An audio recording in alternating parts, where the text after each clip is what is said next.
Hi, this is Brendan Davis from Bedrock Games and the Bedrock blog, and I'm here with Adam and Joel to talk about Prince of Darkness. This is a 1987 American horror film written and directed by John Carpenter.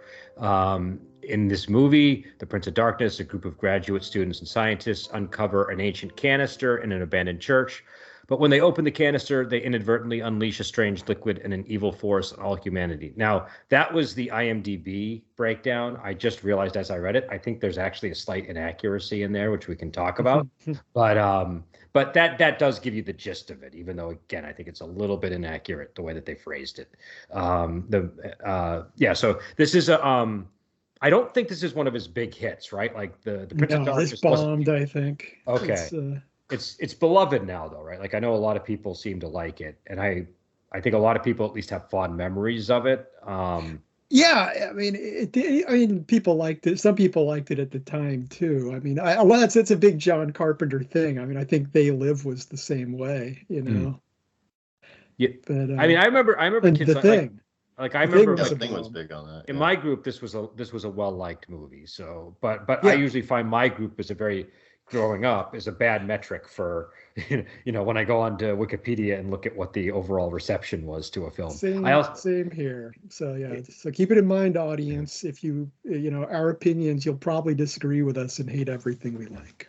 It was also a movie. I think a trio of antisocial nerds would be unpopular. I went and I looked at the Siskel and Ebert review because I had never seen it of Prince of Darkness, and it was also one that they got wrong. They definitely got that movie wrong, but they didn't like it. I think one of them was a little bit more okay with it than the other, but they both basically didn't. Probably Gene Siskel. He was usually the cooler of the two. I like Roger Ebert a lot as a critic, but he had some opinions that I just do not comprehend. Well, Siskel could get kind of snobby too sometimes. Yeah, it goes both ways because Ebert was usually better about horror movies, in my opinion. Like he generally liked trashier stuff a little more than Siskel, but they both it's trashy. They both had it in for 80s horror movies in general, especially ones that were gory or anything like that. But either way, I think I like Roger Ebert, I like Gene Siskel, but they were wrong about a lot of stuff. Yeah. This was a movie that I think they were wrong about. Also, I will say, when Roger Ebert doesn't like a film, the stuff you were talking about, one of the things I like about him is he's at least entertaining when he doesn't like it. So you get I'll give you that about Roger Ebert. Like I said, I really like his stuff. He's a really good critic. Well, he was, but I generally would disagree with him, which is weird. It's so weird to have that. Nowadays, I think people are more polarized, and they don't usually generally listen to people they routinely disagree with. Yeah. Man, that's my relationship with Roger Ebert, though. Almost every word of his mouth, I'm like, "Shut up, fat man," and then I'm like, "Well, but actually." Well, he's a great writer, is one thing though. It's like I have I have the book from the '80s of all his reviews, and it's just really fun to read. Yeah, he's a good writer. Yeah, I think what people don't realize too is Adam can back this up, is just how important their shows were. They had more than one show actually over time. When we were growing up, that was just and I would often have the experience Joel's talking about, where they would review a movie and they would not agree with my assessment of the movie, and that would infuriate me as a young man, but they were always on. There were other critics, but I don't feel like any other critic reached as many people as they did at that time.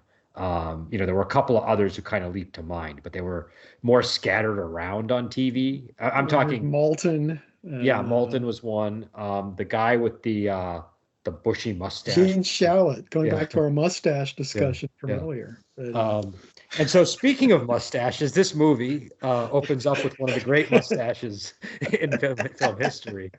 But the one thing I wanted to say about the introduction from the IMBD is that the people themselves don't really open up the container. They say in the movie that it can only be opened from the inside, right? So that, I think, is not an accurate assessment. No, that's totally true. But so I guess to set the stage for the discussion, what I would say is this is a really unusual horror movie. We were talking before the podcast, and Joel had mentioned it has a lot in common with films like The Thing, which John Carpenter also made. But something about the way this film is paced is really odd. And something about the way it kind of sets the stage for all the stuff that's going to happen is, I don't know. I feel like it's one of the scarier horror movies as a result of how it's made. Like, just as an example, when it first begins, and we'll get into the music in a little bit. There's dramatic music that kind of leads into things. But you're just getting glimpses of what's going on. If you don't like exposition, this is the movie for you, because the start of the film, all of the exposition is obscured by distance and by things going on, so that you see people talking, but you don't actually know what they're saying to one another. And then by the time they do start to explain things, you don't have all the information. And I found that to work really well in this movie. I was really impressed with the way it sets itself up. You'd be hard pressed to find a protagonist in a classic sense in this movie. So it really plays as an ensemble piece. And you're right. It begins in this diffuse way with all these kind of ominous hints and signs and strange happenings. And it slowly converges and coalesces into something like a stable plot. But even then, there's still this dream-like diffuseness about it. You know, you never really land on a protagonist that carries you emotionally through the movie in a human way. It really feels like you're just getting these little brief vignettes of things that are happening around this central event. Yeah. And it makes the event seem tremendous in scope, even though it's localized to one small building and just the surrounding area. It's an impressive little piece. I liked it. And those hints are all kind of moving towards something. Like, you get the sense that everything is going towards something. You don't know what. And it just has this momentum that worked for me. Well, it's like learning about someone through rumor and never meeting them. Yeah, I mean, the big criticism of this movie, for the most part, from what I remember, is it's like, oh, well, you don't feel much for any of the characters. You don't get close to them. Like, the love story between those two characters, you don't really get involved in that. But I feel like the coldness of this movie is deliberate. It's like, there is just a distancing effect in this movie that I think is intentional. So you're kind of missing the point if you're... I get it. It's a legitimate criticism to an extent, but it's not what he's going for. I can support that with the example of Donald Pleasance's character, who, whenever he's talking to people, even the Victor Wong character, who they seem to have like the most screen time together. It's almost like he's not talking to him; he's just talking in his presence. It's like there's a, you know what I mean? There's not a and I think towards what you're saying, it feels very deliberate. I mean, Donald Pleasance is a good enough actor to connect to somebody, and John Carpenter is a good enough director to have two characters look like they're talking to each other, but it feels like they're talking past each other in those moments in the movie. Donald Pleasance and Victor Wong are the two characters that really feel like characters in this movie, but that's because they're Donald Pleasance and they're Victor Wong. And they're icons. So, what a delight for both them to be in this film together. Their screen time, every moment of it, every cell is golden. It's incredible. Amazing actors at the top of their game, both in this wonderful little movie. And I like that they talk past each other a lot. I think it demonstrates even though they're friends and they connect on a human level, there's an irreconcilability between them. Because one is science and one is religion, and that's the central theme of the movie. So it really works. It's a very Blatty kind of vibe, by the way. I like that about it. Out of this. You know what it is? It's like it's like a Lovecraftian story that takes the science and the religious things and takes them almost like, I don't know how to put it. Like it removes the atheist element from that, if that makes sense. So it kind of starts feeling like Blatty even though the revelation would horrify a writer like Blatty. It's not the answer Blatty would provide us, but it's.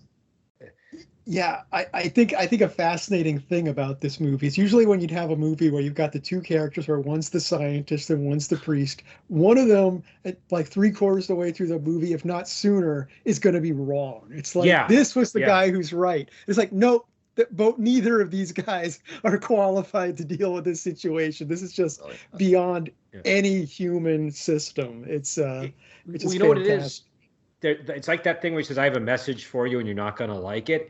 It's sort of like they were both kind of right, Yeah. but they were wrong in the worst. Like, I don't know quite how to put it, but like the truth was what both of them were pointing towards, but it was this horrifying thing that neither of them really wanted to know.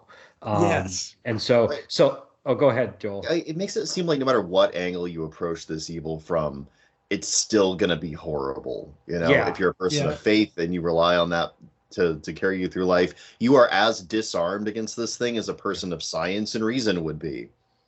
Yeah, that's exactly what it is. It confirms, it's like, oh, you think God exists? Yes, God exists, but here's the horrible reality of what that means. And then for the scientists, oh yes, science is true, but here's the horrible reality. So it's really well done. And I think just again to Adam's point, I think that coldness, even though obviously some of it is in the casting too, but that might have been deliberate. I think the coldness is sort of intentional. I don't think this movie works as well if the romance works. Do you know what I mean? Because there's something very disconcerting about their romance. If that, do you know what I mean? There's there is something odd about it. It's because I mean, obviously you could angle this movie where you make the ending far more tragic by amping up the romance, so you're really crushed when you get to the ending, well, the near ending, kind of the climax. But yeah, that's not what this movie's doing. It's not what this movie's about. It's not a love story. No. And I wouldn't even like I'm hard pressed to characterize their relationship as containing any love. It's weird. There's something mechanical about it.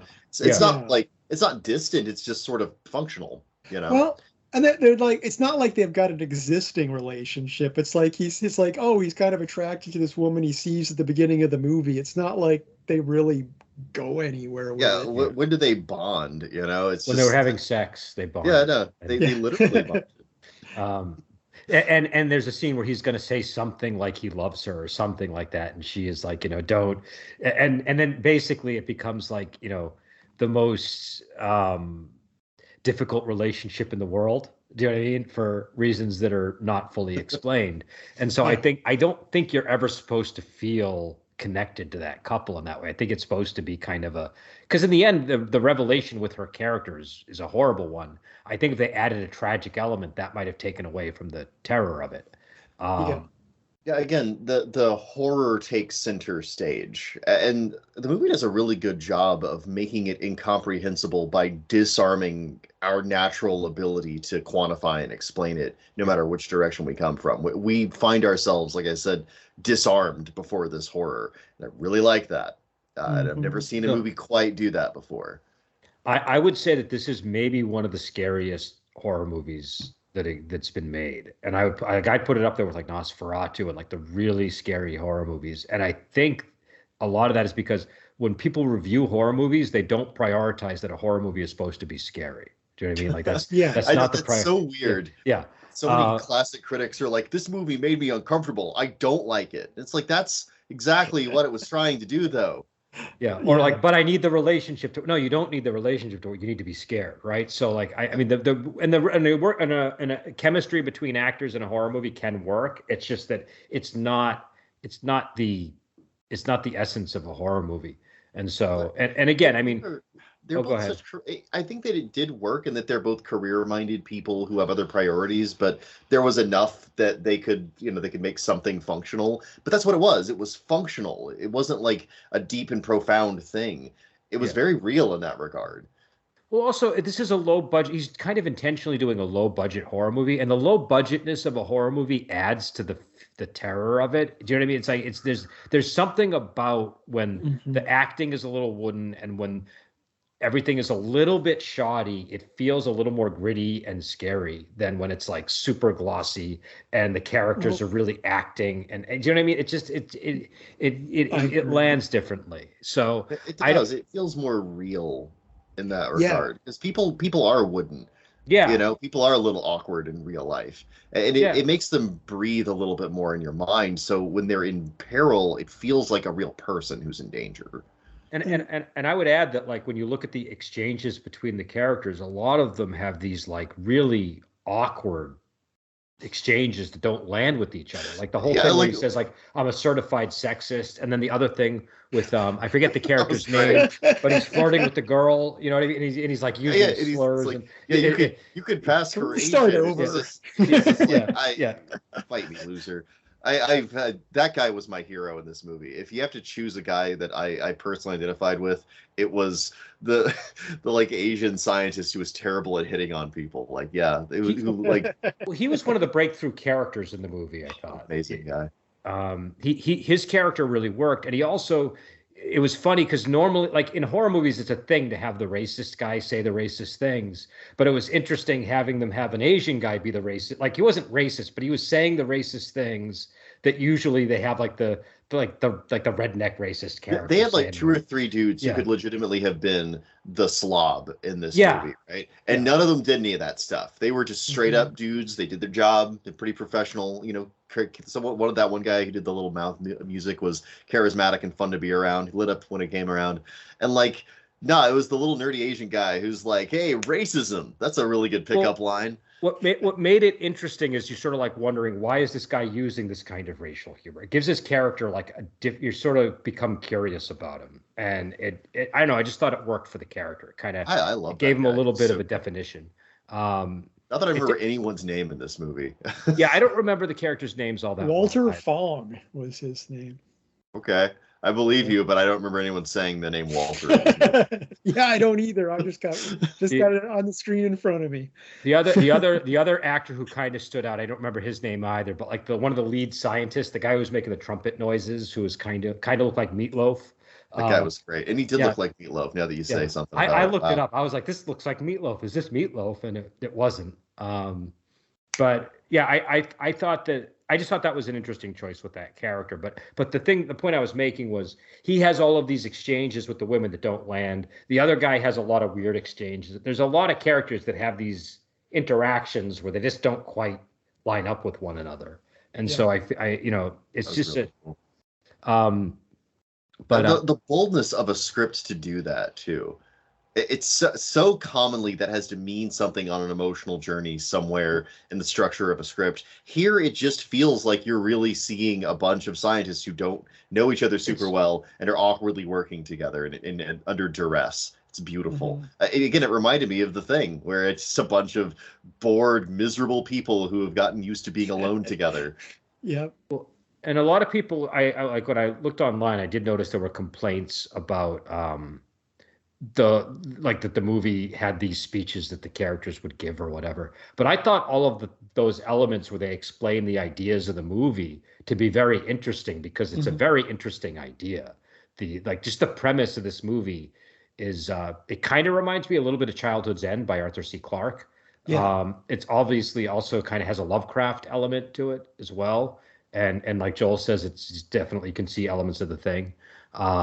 But I don't know. I found the sort of strange blend of horror and science in the way it does it, religion and science in the way it does it, to just really work. And also just that, I don't know, the idea of how this great evil is sort of encased in this green goo and exists in a mirror universe of some kind and is going to create a, I don't quite know exactly what's going on. That's one of the interesting things about the movie. But basically, that green goo is producing life forms that are going to somehow create the apocalypse. My impression, and this is, what I got from watching it, I don't know if this is accurate, but it feels almost like an Antichrist situation. The green goo infects the woman, who becomes effectively the Antichrist, who's going to bring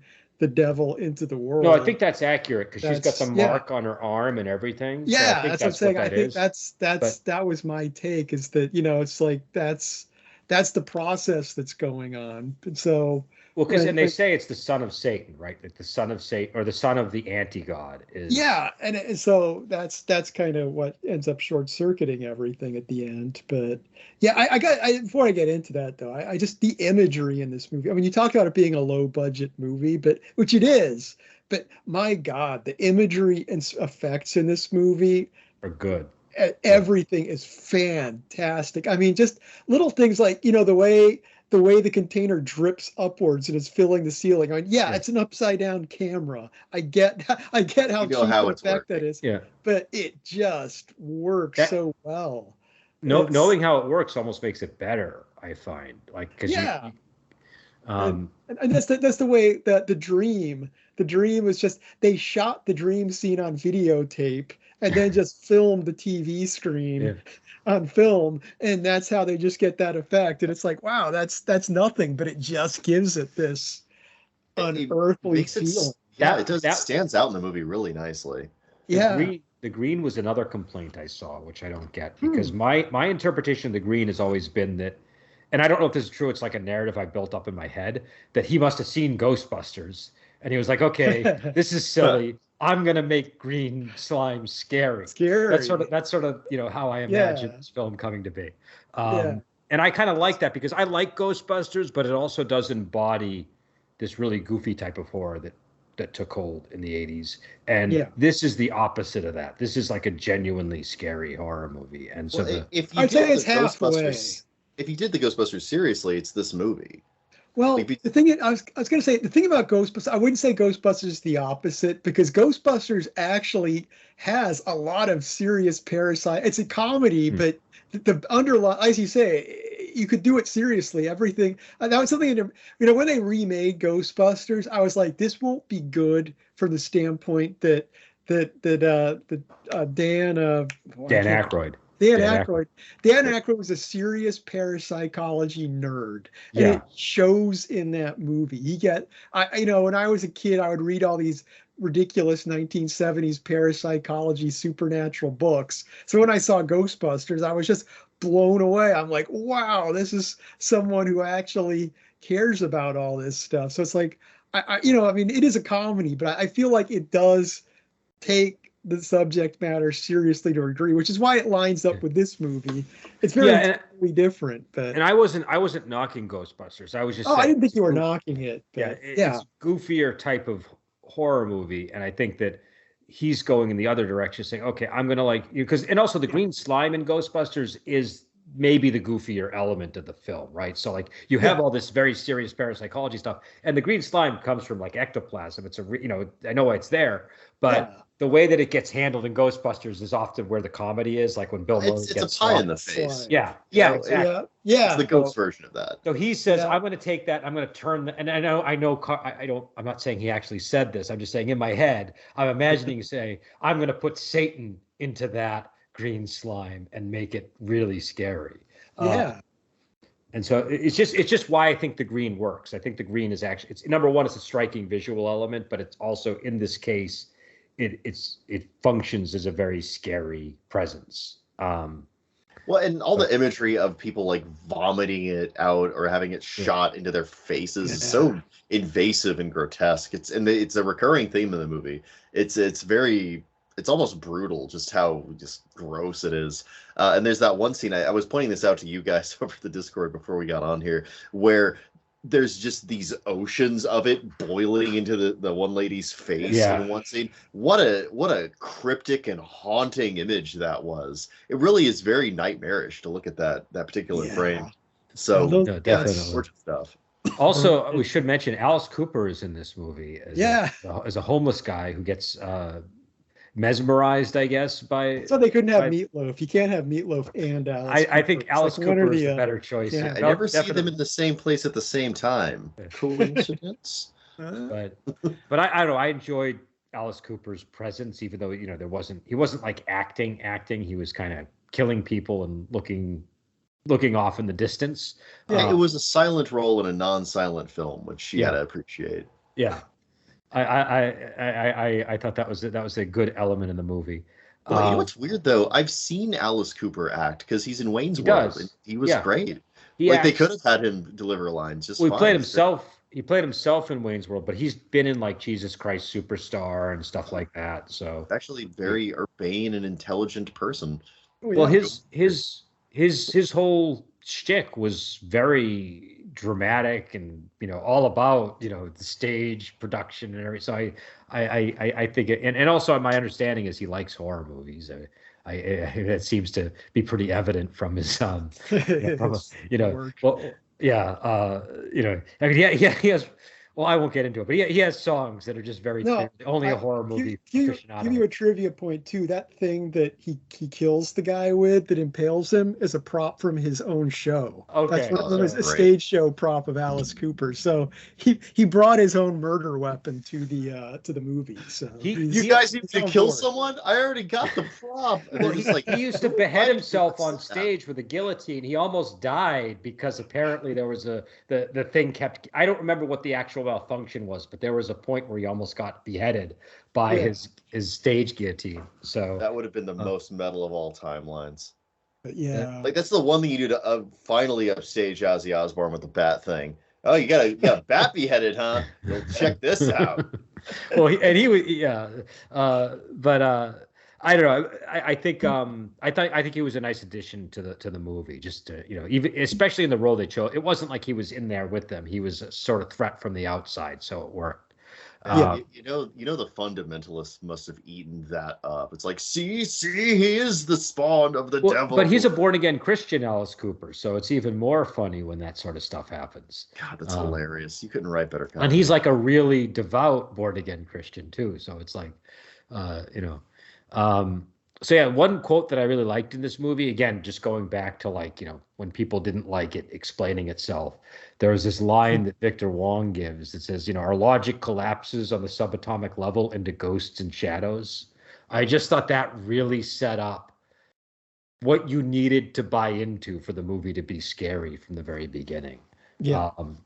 And I thought that it did a good job of bridging sort of the spiritual side of it that's scary, and also making the scientific side of it scary.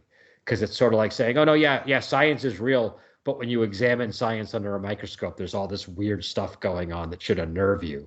And now we're going to have a paraphrase of Einstein, who I think described quantum phenomena as very spooky, I think is the term he used. Like that's a real thing. It is weird and spooky. It's a kind of science that is it diverges from our intuition so abruptly and completely.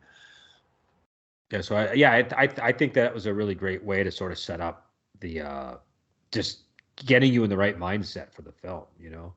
I know we want to talk about the music too. Oh yeah. Because again, I think John Carpenter wrote the music, right? Was that? He did, of course, yeah. Almost every John Carpenter movie has. It's weird because I know in interviews he talks about how like he just does not care about the soundtrack and things a bit like wallpaper. But every movie he has the most amazingly memorable and appropriate scores. So like I don't know if that's true, John. I think you might inadvertently be a genius. I mean, it's to an extent that he understands its background. It's like sometimes soundtracks can get in the way or be like overly emotional and tell the story. It's like this, he knows how to do a soundtrack that just sits there in the background and just creates this mood.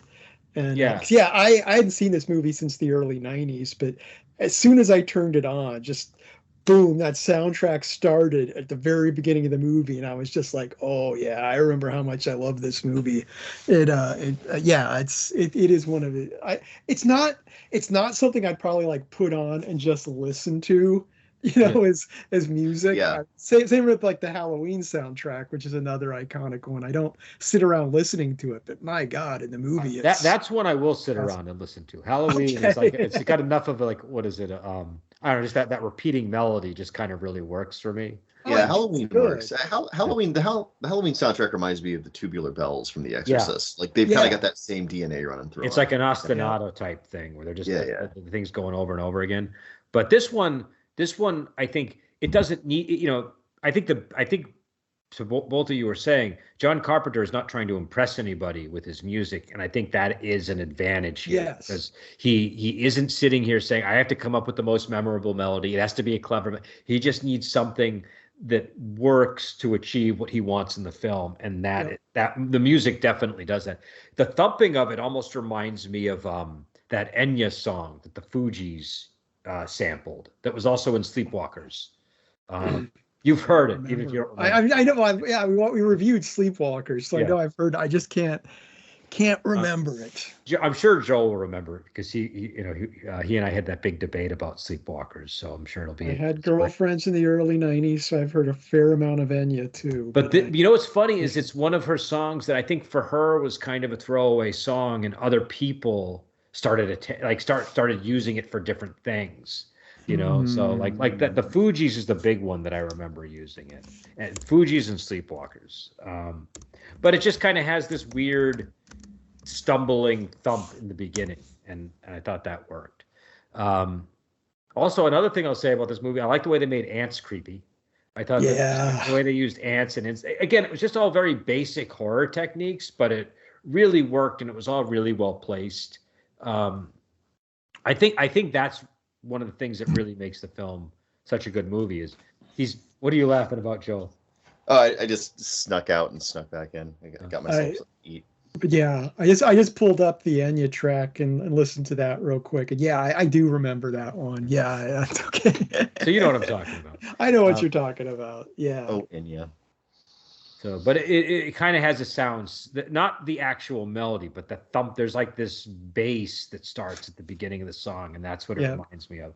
Yeah. But go ahead. The soundtrack has like this kind of bass guitar energy where it knows that it's supporting the rest of what's going on. Yeah. Yes. Well, so does the Halloween soundtrack. I think, again, you know what's funny? Bass players often make really good songwriters. Like you look at like a band like Iron Maiden or any number of bands where the bassist is the primary songwriter. And I think it's because they understand fundamental structure of the song in a way that a guitar player doesn't necessarily think of. And so I think just, in terms of his music, I think that way that he approaches the music is it's not from like, oh, I'm the star of the show, I need to shine. It's, he's just trying to make it serve its function. But yeah, so I don't know, is there anything else that we need to talk about here? I can't remember if we skipped over anything. I guess the ending. What? Yeah, we should discuss the ending. Yeah. Yeah, before we get to the ending, I'll just say, this will lead into the ending. But when the woman transforms into that kind of rotten corpse form, and the makeup on that was amazing. It was just, now they'd probably just make her a CGI character and it would suck. But it's just so tactile. And her performance, when she's up, just her grin and kind of grin and what she's doing.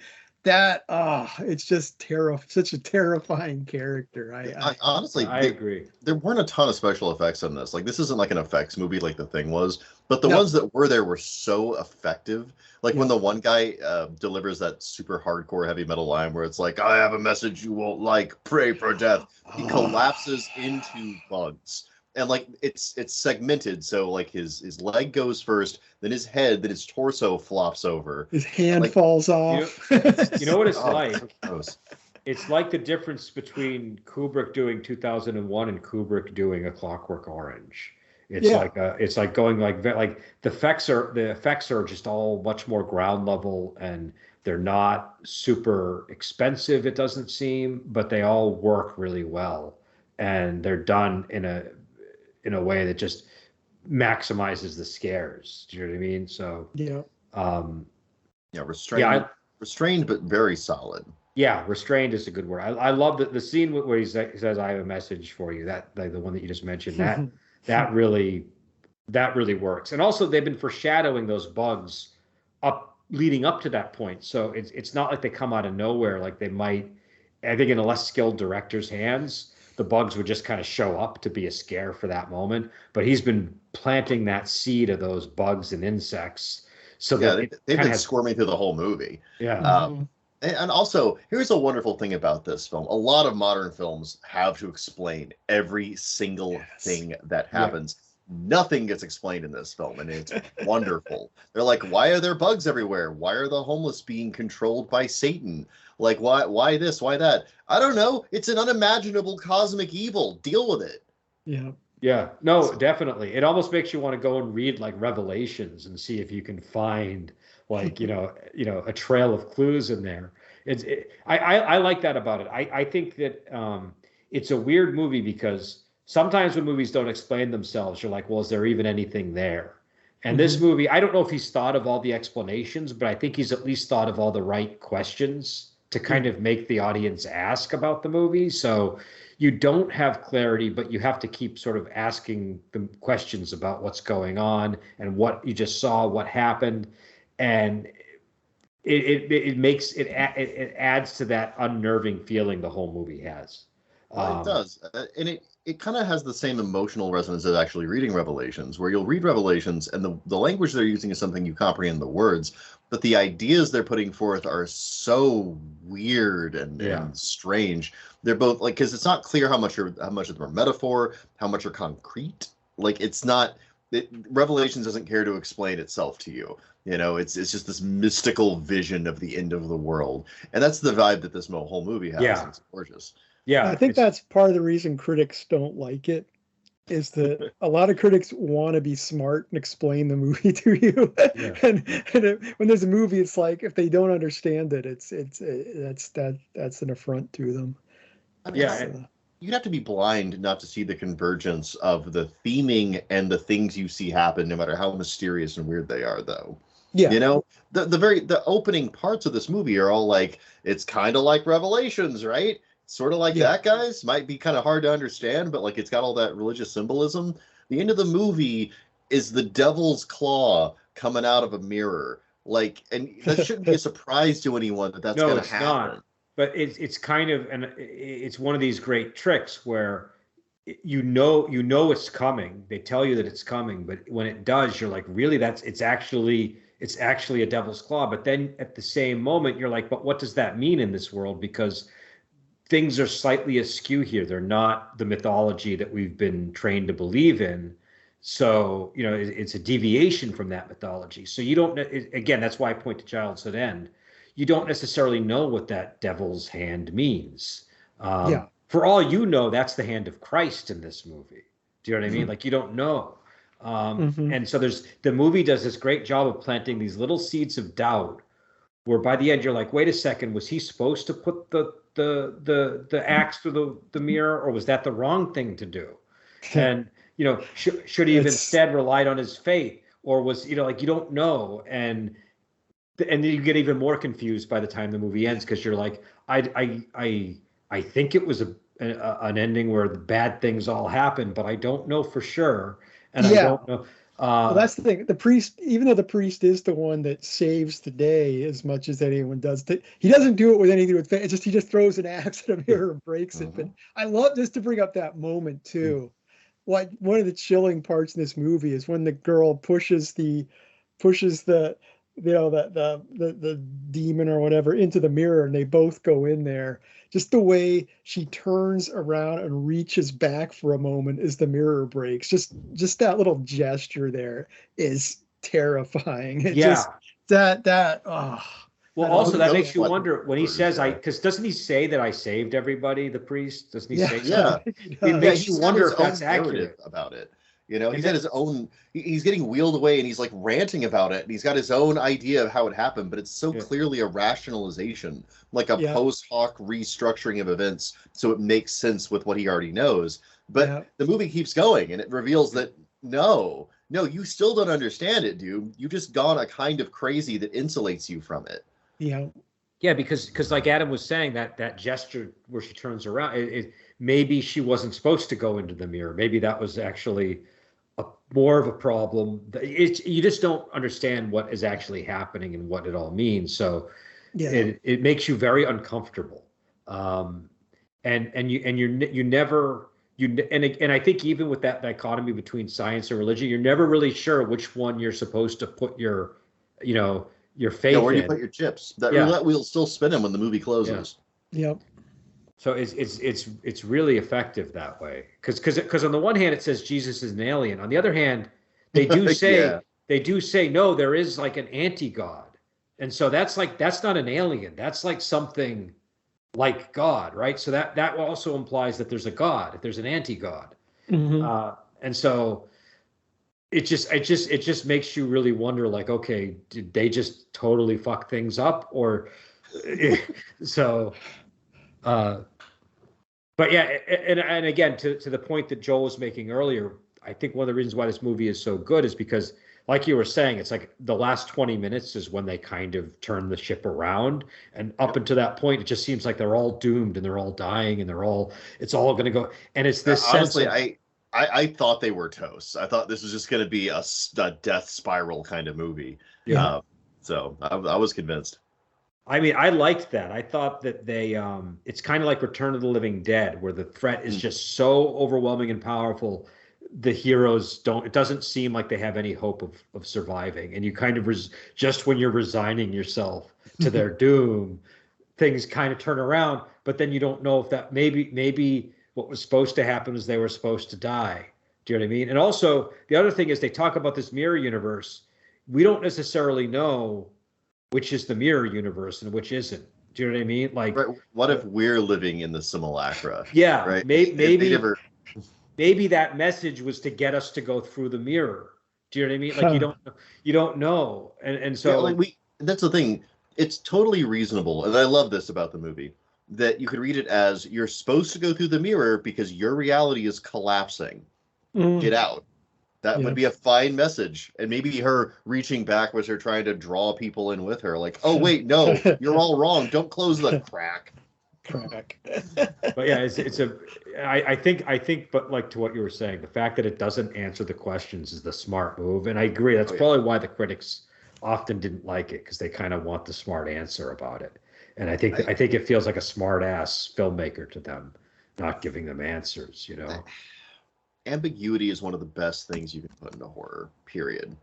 You know, ambiguity keeps you talking about it and thinking about it long after the credits roll. Yeah. You know, and like you can misuse ambiguity, or you can misuse anything, but this was a fantastic use of ambiguity, and it kept it kept the subject obscured and horrifying while being concrete enough that it had consequences that connected and resonated with us as an audience. Yeah. It's a great piece of filmmaking. And the central theme of the movie, it fits with the whole thing, like ambiguity and doubt just like runs through the whole film. You know, down to like Donald Pleasance, his performance is like the embodiment of doubt. Do you know what I mean? And it's very interesting. He didn't reach out to like other people in the church. He was like, I need the smartest scientist on the planet. Yeah. His very first act is doubting it as deeply and profoundly and completely as he can. And he's like the opposite of a normal movie priest. Do you know what I mean? Like he's not, we're not, at first you think he's just terrified and that's why he's acting that way. But then there's a moment where he actually is like cowardly and just retreats from the threat and leaves other people presumably to be, you know, killed. Hideously possessed and destroyed. Yeah. Yeah. And ready for death. And so so he kind of becomes almost more like, by the time he's saying I saved everybody, he's kind of this sniveling figure in the film too. Well, even that was an act of cowardice, you know, saving himself from the fate of the heroic woman who charged in there to prevent the Prince of Darkness coming through. You know, like he didn't save everyone, she did, and he just closed the door so she couldn't be saved and they didn't have to deal with the threat anymore. And it's not like, is that all it took? There's all this stuff they went through to keep this ancient evil sealed, and he broke one mirror and it's fine now. I don't buy it, you know, and neither does the movie, because the movie's like, oh, hey, there was a causality error, but this is still the inevitable end of things. The other thing I kind of like about the movie is that I forget the main guy's name, the guy with the mustache, but the thing that presumably might allow whatever's on that other side to come through is him touching the mirror or whatever, and maybe somehow facilitating reopening or whatever. I like that love is the thing that is maybe motivating him to do that. Yeah. That's what I thought. I thought, like, is it because he has a connection to the girl who's on the other side of the mirror? Is that what allows him to do it? Which is love destroys the universe, basically. Yeah. So. It sounds like something love would do, yeah. Yeah. Well, it's just because if it's the Antichrist, it's a nice inversion of sort of, you know, it's just like it just works in terms of like love being the worst possible thing in this situation. Well, in that case too, it also comes up to the superficial nature of their relationship too. As you say, it's like, well, you know, they just kind of met. It's a weird situation. They have sex, whatever, but it's like it isn't. I don't know. I mean, it's not love on a truly high sense anyway. It's I don't know. I don't know where I'm going. No, I know, I get you. And also there's this like really there's this loose thread hanging when he says, "Who was it that made you hate men so much?" Do you remember that when he's trying to say "I love you" to her? And then so that you're like, well, is that connected to all the stuff that's going on in any way? Do you know what I mean? Like you sort of, and you don't know, but like, is it like maybe when he says, "Who is it?" Maybe it's like a bigger figure, like God or something that connects to the. There is an interesting element that you have, like when the woman kind of who becomes the Antichrist figure when she's getting transformed. It's the women are guarding her. She's a woman. There is kind of a interesting. I don't know where. No, he's you're going right. with it, You're right about that. It is there is definitely something going on along those lines in the movie, but I can't fully understand it. But on an emotional sense, it's interesting. Yeah, I like that phrase. I can't fully understand it, but I'm interested. That kind of sums up this movie. I don't want you to use your core brain to interact with this movie. You really should experience this as the sort of primal gut punch that it is. This speaks to the Jungian shadow that exists in all of us, and I really appreciate that. Yeah. I'm getting some echo there. I just leave you speechless. Every time I open my mouth, you're like, anyway. No. Actually, what happened was earlier my wife had called me and I just got a text that was sent from her, so I just was looking at it because so that was me not being a responsible host of the show. And you were praising my comment. I couldn't like praise your comment praising my comment, so I was at an impasse there. Circle phrase. But yeah, is there any so I guess we were going to discuss the ending. Have we discussed the ending, or are we just circling around talking about? I think we were, but if you've got more to say about the ending, I'm okay with that. I like that we don't see him touch the mirror. I don't know if maybe that's just more that might be an overuse of ambiguity. That might be a missed note when I'm really thinking about it. No, it was a brilliant note. I don't think so. It was a brilliant note. I'll tell you why. Because in a normal horror movie, he would have touched the mirror. There would have been a shocking sound, and something briefly would have happened that was terrifying. But they already got that moment when he turned over in bed and saw the other girl with the disfigured skin and everything, and the mark of the devil there. So I think the fact that you don't know what actually happens is the point. Like all you know is that he's reaching for the mirror. And you have to fill in everything else with your imagination. And your imagination goes wild as soon as things turn dark. We also have the element, too, that the dream that keeps repeating, when we do see further into the dream, it's her coming out. Yeah. So we kind of have some gaps filled. There's a huge gap there, but we do have something beyond this point. No, we do. And that's the part is like, what does that mean?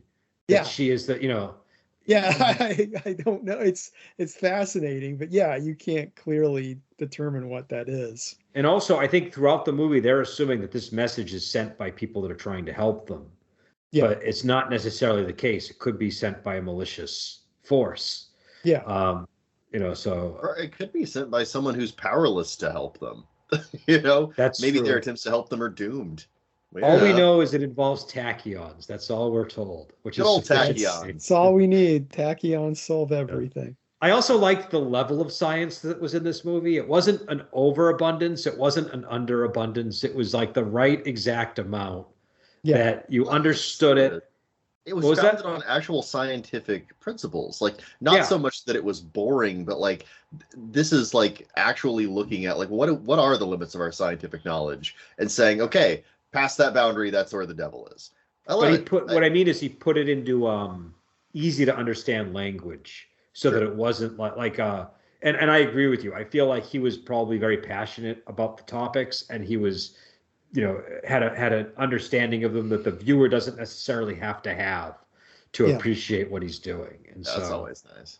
Yeah, I like that scene that you were talking about earlier, where the brilliant scientist is using that very lowbrow language to be like, okay, there's mystery somewhere the reality is very boring, of course. And you talk about like quantum mechanics and all that stuff. It's all very mathematical and technical.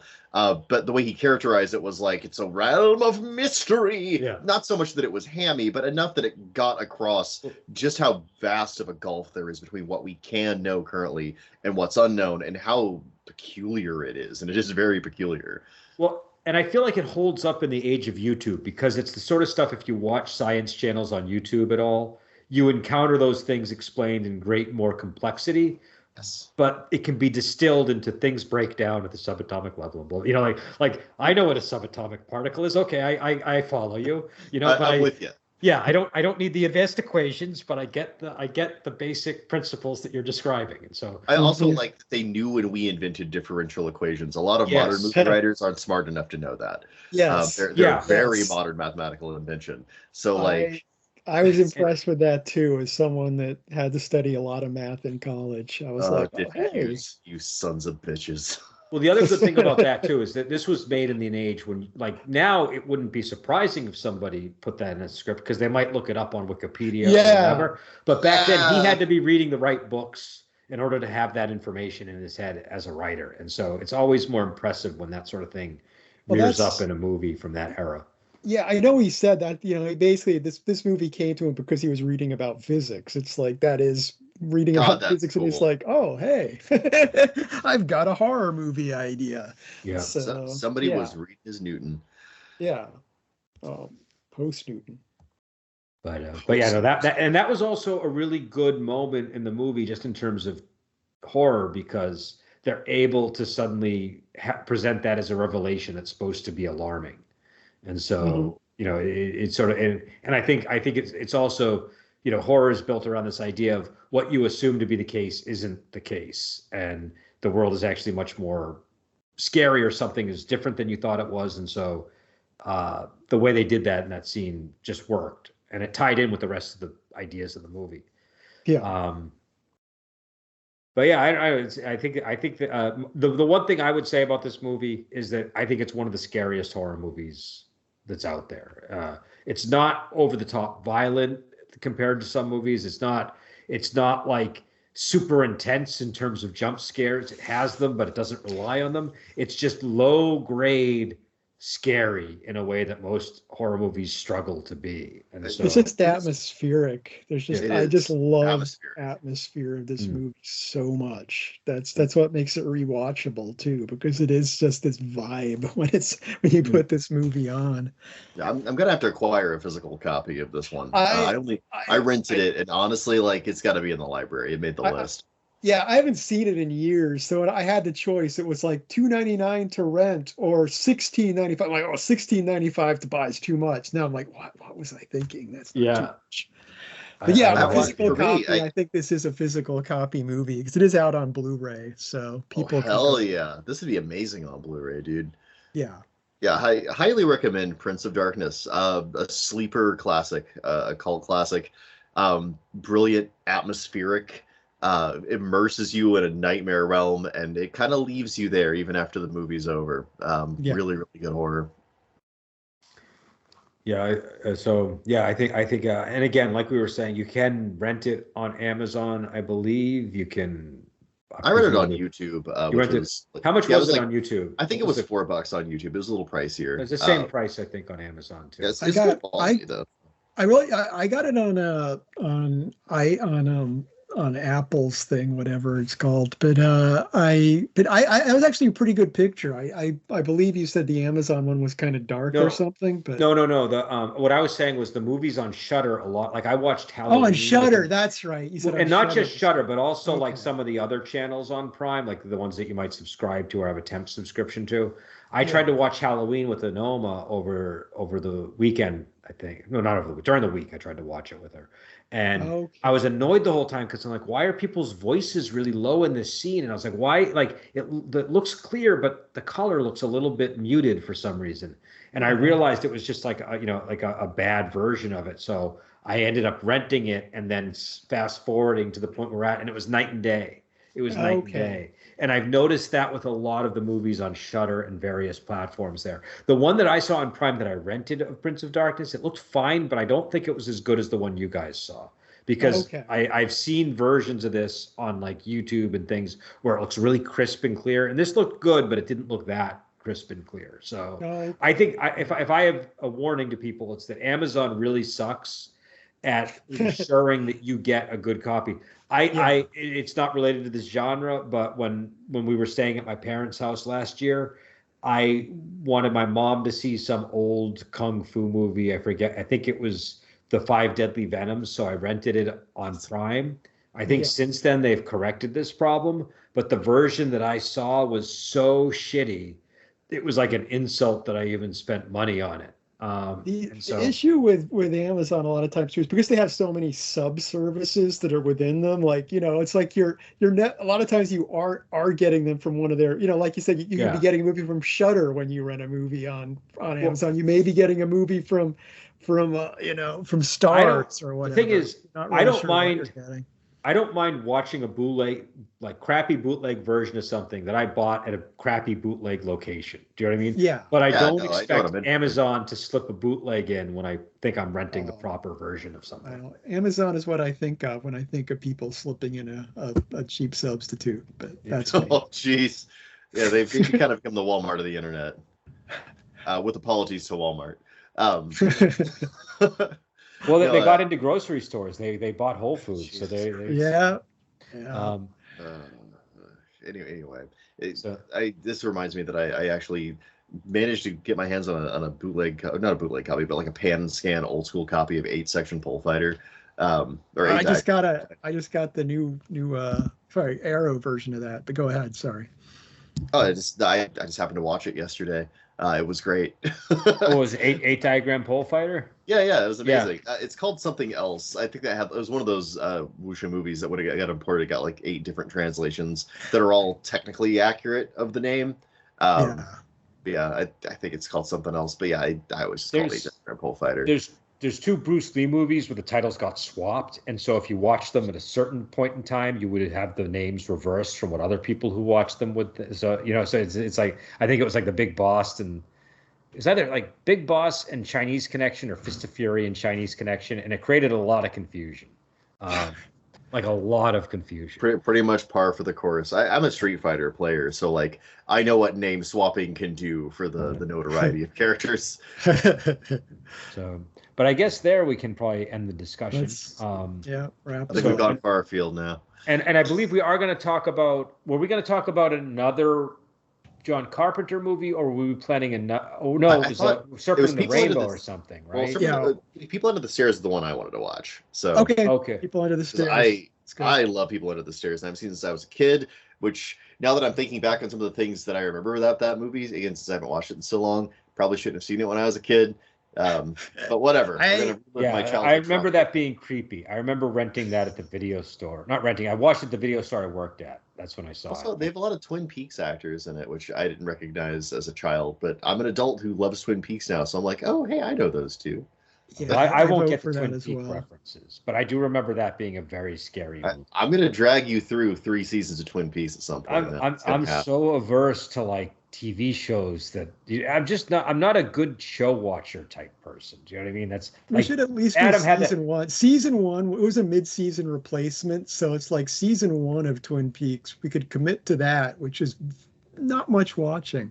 And you can see if you want to watch more. If people are going to make me watch Twin Peaks, I'm going to want to make Joel watch I, Claudius for revenge. Like I feel like I'm on board for that. That's actually win-win for me. I sort of kind of want to low-key watch I, Claudius though, because you always bring it up and it actually sounds fantastic. It's the best you will love it. TV series ever written, and it's one of Patrick Stewart's best performances ever. Pat Stewart's in it?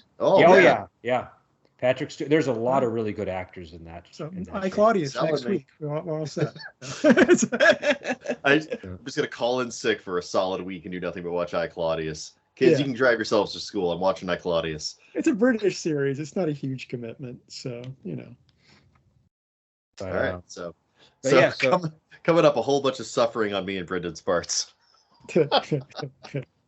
I mean, I'm sure Twin Peaks won't be that bad, but I just I have difficulty with TV shows. Oh, I understand. That's what I'm saying. I think rather than try to sell him on the 3 seasons, we just say let's just do that little mini season 1 late spring replacement they did, and if he gets into it, there'll be more.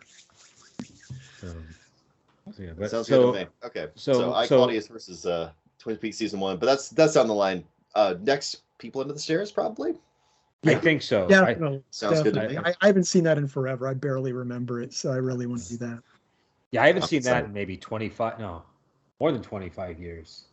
A long time. I'm old. Unfortunately, that's about where I am with it too. So I forget, when did it come out? What year did it come out? It was early 90s when it came out. I probably saw it like a year after it came out, would be my guess. Same. I saw it on VHS. So me too. Yeah.